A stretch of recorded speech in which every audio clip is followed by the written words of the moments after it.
Hey everybody, this is Derek. I'm going to be going through the process of creating a jack-o'-lantern or a pumpkin using Mudbox. I'm going to start with Maya, and I'm going to generate the basic geometry in Maya. It's going to be a model that has 2 mm thick walls, and it's going to have the basic eye holes and nose hole and mouth holes for the pumpkin and a stem. And then we're going to take it into Mudbox, and then we're going to manipulate the sculpture and make it into a jack-o'-lantern, and then take that and we could either take it straight out of Mudbox and print it on a 3D printer, or we could work with it within some of the tools Makerbot has as well, just to get a feel for that too. And so I want to just kind of walk through the process process. This is just my process, one that I found that works.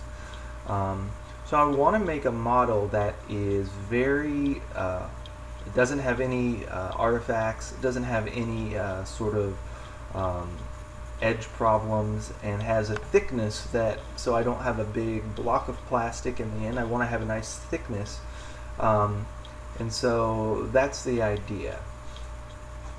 So I want to get started here in Maya, but it's always a good idea to look at kind of a model or a reference. So this is the kind of thing I'm going to try to, not this design, but the kind of thing I'm trying to make is a hollowed out object that has thickness, but it's not going to be one big block of plastic. That way I don't have so much material to use. So what I'm going to be doing in the end is making just the base geometry for something like this, where I can sculpt and shape the eyes and nose and everything into any expression that I really want. And if you wanted to make a hole in the back where you could put a candle or a little tea light or something like that inside of it, or a little electronic light, you could do so. You can take this into any direction that you want. Of course, this would be a very large object to print, but it would be set up so you could print it at any scale you want. I have a little version right here of a print that it took about 20 minutes to print. I'm going to print a lot bigger one eventually, but just to test it out, I printed out a small one. So it's got a it's hollow inside. It's very strong because I have it printed with 100% fill, so it's a nice strong model. Not worried about it breaking. And so that's kind of the goal of what I'm trying to do. So I'll be working in centimeters within Maya, and if you go up to your settings and preferences in Maya, you can make sure that you are working within centimeters. If you're looking under settings, you can choose that for centimeters here. I find that to be the best way to model things. It's very easy to convert scale and that sort of thing. So that is something you can do. And then I set up my grid. When I display my grid, I have a very fine resolution on my grid, so that I can divide my model into millimeters. So each one of these lines is a centimeter, and each one of these divisions is a millimeter. And so I can tell this is 1 centimeter, 2 centimeters, 3 centimeters, and I use the measuring tool in Maya too. Measure tool, distance tool, and I use that to measure thicknesses. And I use my my settings when I'm extruding and those kind of things to make sure that I'm getting things as close and as accurate as I can. And so this is one way to do it. There may be other ways, but this is one way I do it. And as I model and I do things, I learn more along the way, learn from other people. Alright, so I'm going to get started with just the basics. I'm going to make a model that is about 4 centimeters wide. So again, as long as my units are fairly accurate, you know, when we can scale things up. Of course, if I scale things up, it's going to scale up everything, but at least it'll have a uniform thickness here. So I want the model to be pretty big, or I mean relatively big. Okay, so I'm going to get started with creating a very simple polygonal sphere. And my sphere that I'm going to be making, I want to keep it very, very, very low poly, because I don't need a high resolution model right now, because what I'm trying to do is I'm not trying to do the modeling within Maya. So right now, this model that just came up on the screen is very small. It's very, very small. And I'm going to increase that so that it is, in the end, 4 centimeters across.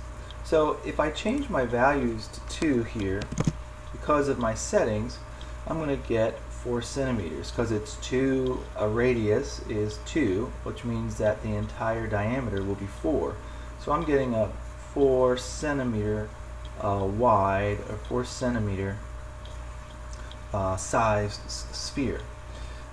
It's very low poly right now, and that's fine.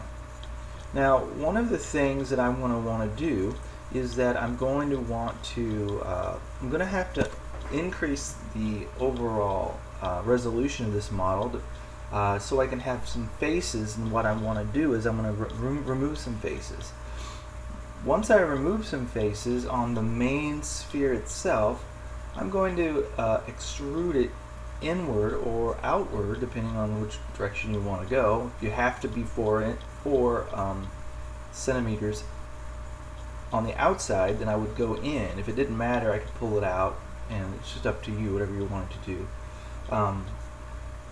And so what I'm going to do is I'm going to take this model. I got one other thing I want to do before I do any extended modeling on it, is that at the top, all of these edges are converging on one centered location. That gives this a valence of this vertex here. I'm going to go to my vertex, and it gives this valence an 8. And Mudbox will accept a valence of 16, and so that's okay. But what I want to do is I want to make sure that these are all quads up at the top. That will make the subdivisions better. And so what I'm going to do is I'm going to take this, because right now I've got tries. This is 1 edge, 2, and 3. Well, if I remove one of these, I'll end up with 1, 2, 3, 4. So watch what I'm going to do. I'm going to say edge, and I'm going to choose every other one. This one, I'm going to hold down shift and hit this one, and this one, and I'm going to delete those edges. So what I want to do is delete edge, and that leaves me with a quad 1, 2, 3, 4 at the top with the vertex there. I'm going to do the same thing at the bottom. So I'm going to go to the bottom. I'm going to do the same thing, but I want to make sure, actually, I want to make sure my edges flow. So this one, the one straight down, is going to flow straight down into this one down here. So this one needs to stay. So I'm going to go up, going up. And I'm going to grab this edge. I'm going to go every other one here. 1. Let me grab it. Grab this one. Skip it. Grab this one. Skip it. Grab this one and this one. And I'm going to hit.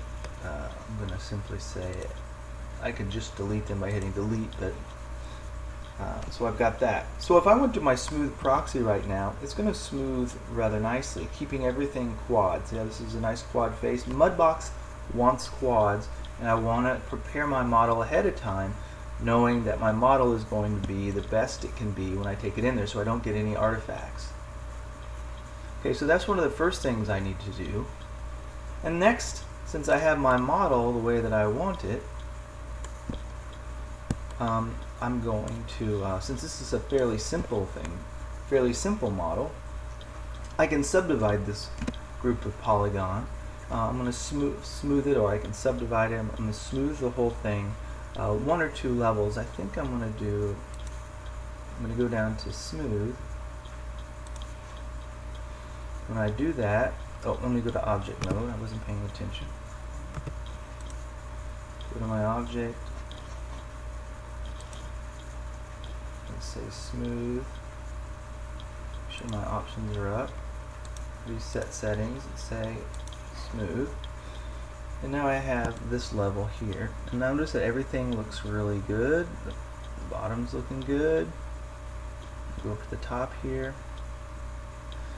Top is looking good. And I'm going to smooth it one more time. So I'm going to go onto my history and my inputs and go to smooth, and I'm going to say divisions 2. And that'll divide those down further. Alright, so this is where I want to add in or take away some of my faces to kind of make the holes for my eye holes and my nose holes and that sort of thing. So if this is the middle of my model, I'm going to grab a few faces over here on the sides. I'm going to right click and say face. I'm saying this is the middle of my face here. Making sure I'm kind of looking down the middle here. So this is kind of the middle. So I'm going to think of this, this, this, and this. And this is going to kind of give me just a window.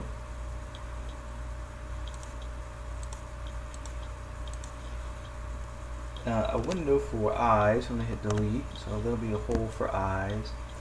I'm going to make a hole for the nose, so I might take a couple of these out.